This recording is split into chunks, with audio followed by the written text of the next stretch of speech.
Allah nous dit, Kuntum khayra ummatin, vous étiez la meilleure communauté, ukhrijat linnas, qui est émergée pour les gens dans l'intérêt des gens.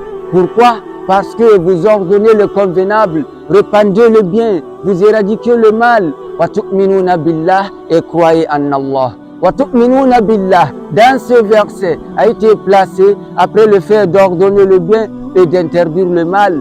Une communauté n'est pas la meilleure sans raison. C'est statut est conditionné par une grande mission. Et le jour où on se libérera pour notre mission, c'est là que la vraie foi, le vrai iman pénétrera à notre cœur. L'islam, mes frères et sœurs, appelle au changement, à changer le mal par le bien. Il nous appelle à la révolution, de se lever contre toute forme d'injustice, d'éradiquer toute forme de corruption de la société, afin que chacun puisse vivre libre et en paix.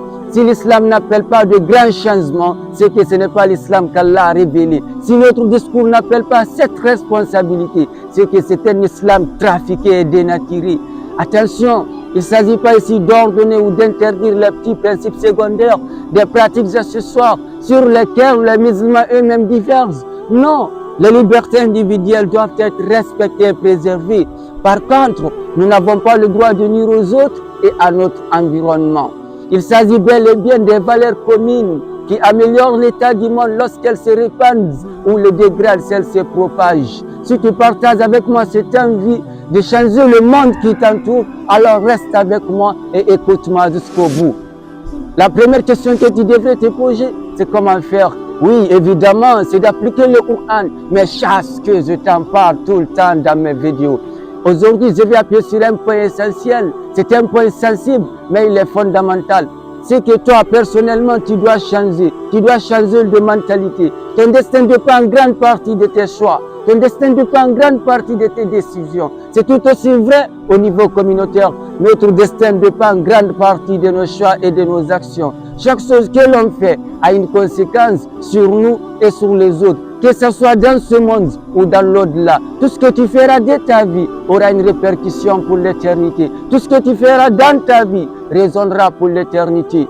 Le changement ne peut pas se faire tout seul. C'est à nous de l'opérer. Et si on savait à quel point la réalisation de nos objectifs, même s'ils sont massifs, est accessible et réalisable, si les non-croyants réussissent à réaliser leurs rêves les plus fous, crois-tu pour nous vraiment c'est impossible?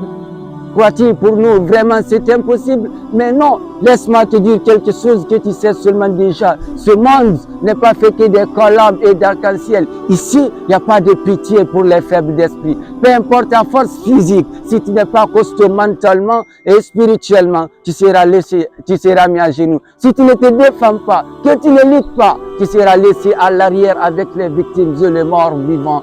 C'est toujours accablé. Le destin dépend en grande partie de nos choix et de nos actions. Merci.